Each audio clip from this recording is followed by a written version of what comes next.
Assalamualaikum warahmatullahi wabarakatuh.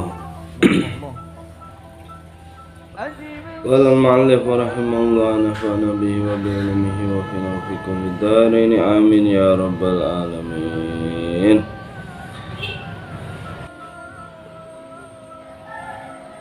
At-tasi' hukmuhu baina Quraisyin fi wad'il hajari al-aswati.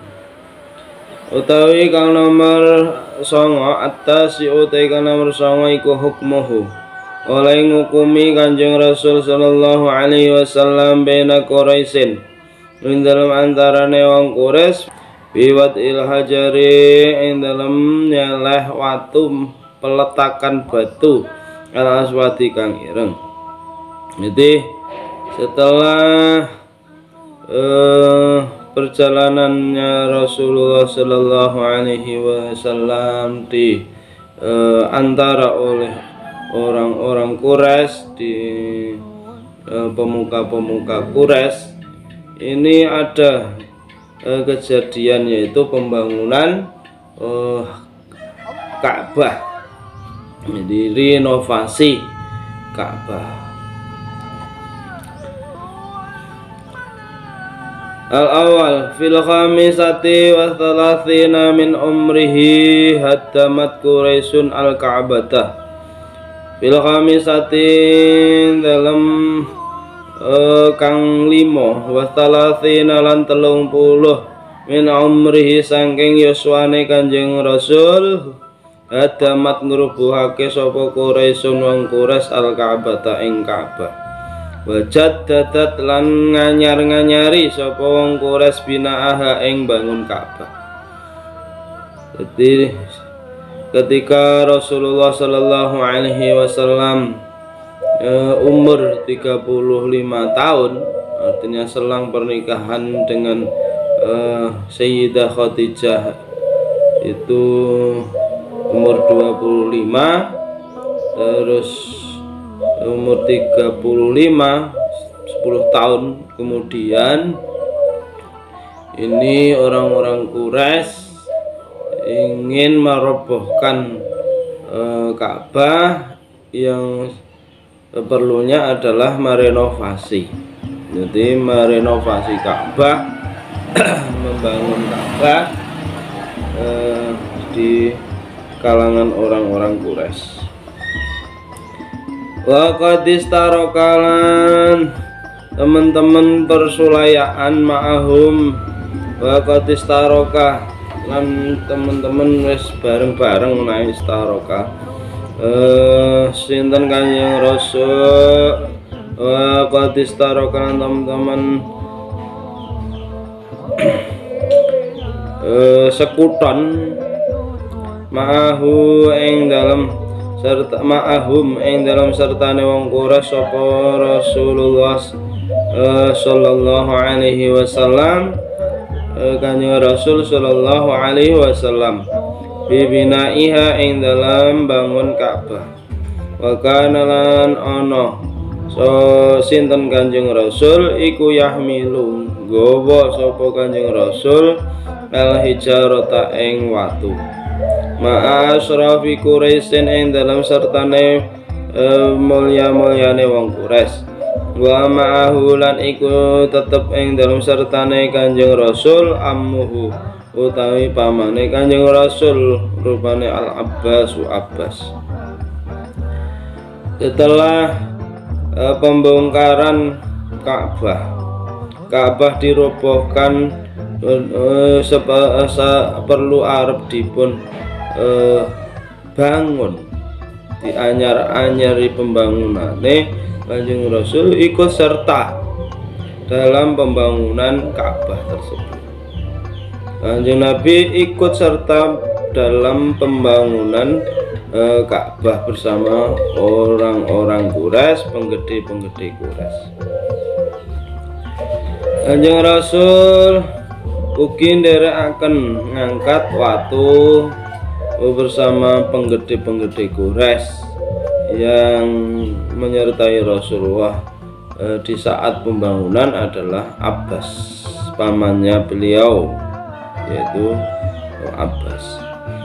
Wa talafat lan persulayaan sapa Quraisyun wong Quraisy fiman ing dalem sapa yadu kang nyeleh sapa man al hajaro ing watu al aswad kang ireng, maka nahu ing dalem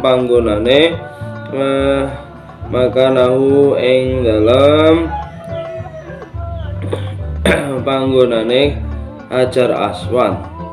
Sumatafaku nulib sepakat sapa wong Quraisy ala ayyakuna ing atase yen to ana apa al hukmu hukum iku awwaladahilin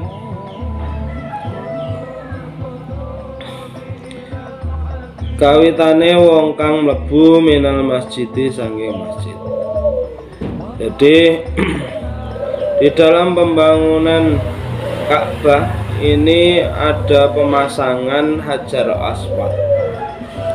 Untuk pemasangan tersebut orang-orang Quraisy itu sama mempunyai pendapat sendiri-sendiri, sehingga ikhtilaf persulayaan di dalam menempatkan Hajar Aswad, nyeleh Hajar Aswad ning gone panggonane.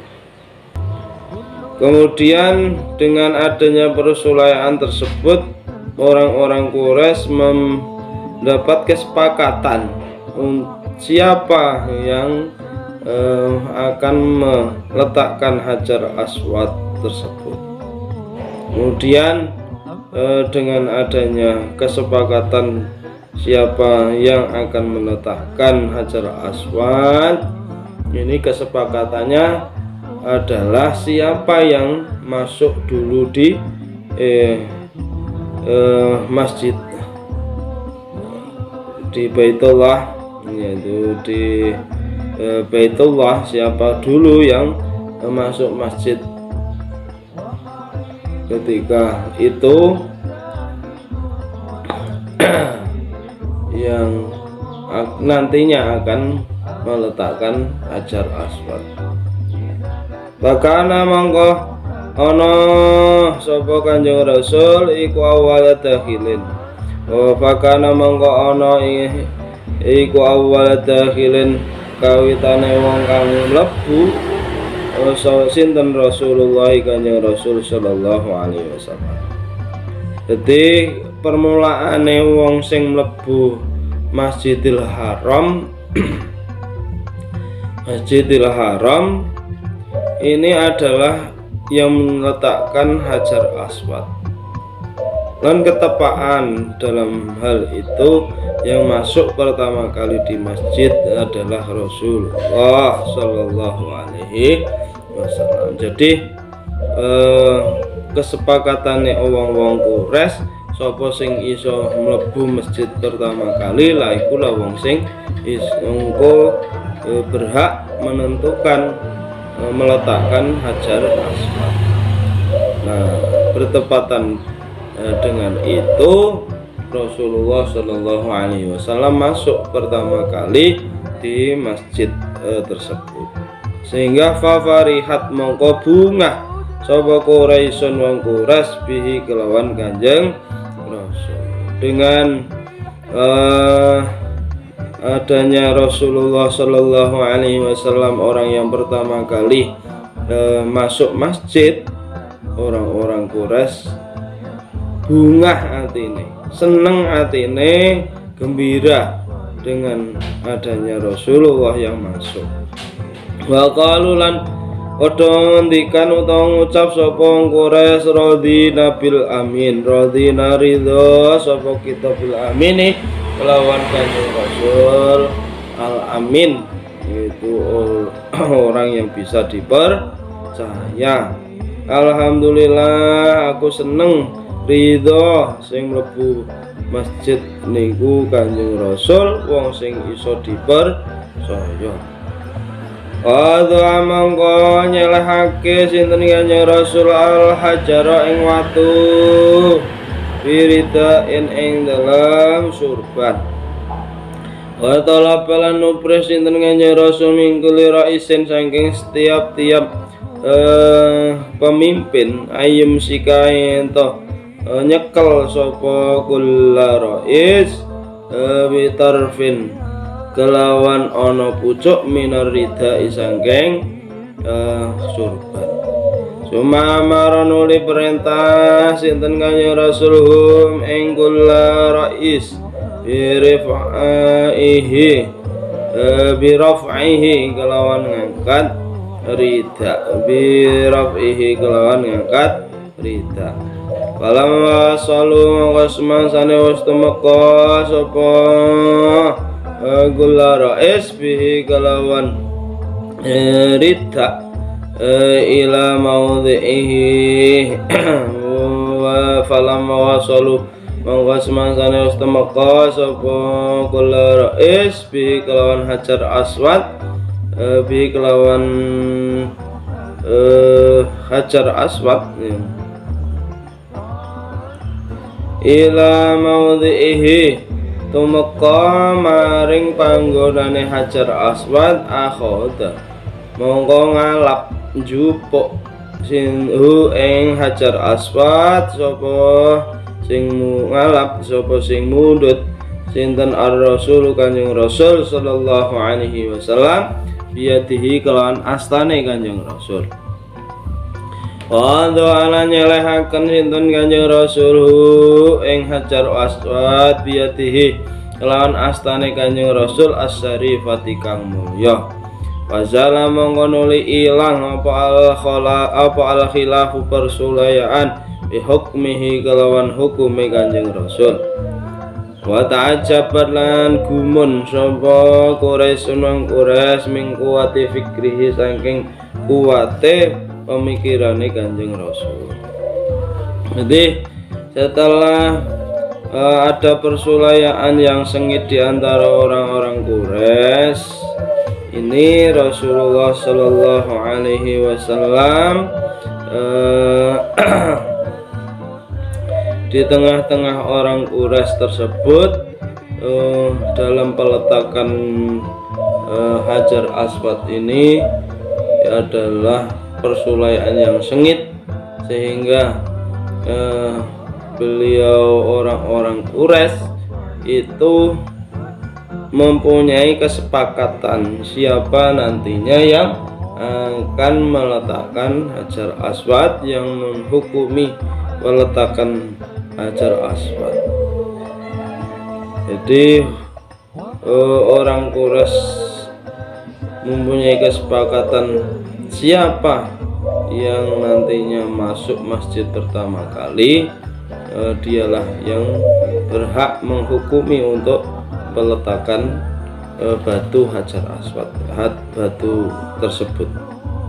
Sehingga Rasulullah Shallallahu Alaihi Wasallam dikersakne Allah Subhanahu Wa Taala masuk masjid pertama kali, dan beliau orang-orang Quraisy juga ridho akan adanya hal tersebut, yaitu orang-orang Quraisy seneng sing meletakkan hajar aswad adalah Kanjeng Rasul Shallallahu Alaihi Wasallam. Bahkan ridho bil amin, Rasulullah dipercaya untuk meletakkan hajar aswad tersebut. Kemudian setelah itu Rasulullah meletakkan hajar aswad di sorban beliau. Setelah itu meminta tolong kepada setiap pemimpin-pemimpin Quraisy untuk memegang pucuk daripada sorbannya Kanjeng Rasul. Setelah itu Kanjeng Rasul meminta agar diangkat pucuk sorban tersebut, hajar aswad. Setelah sampai di tempat yang ditentukan untuk peletakannya, Kanjeng Rasul baru mengangkat hajar aswad.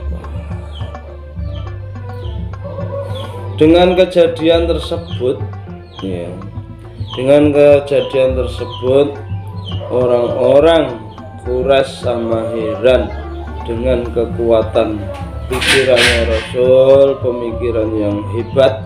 Nah, seperti itu hilanglah apa yang menjadi kegunjingan atau menjadi persulayaannya orang-orang Quraisy di saat itu.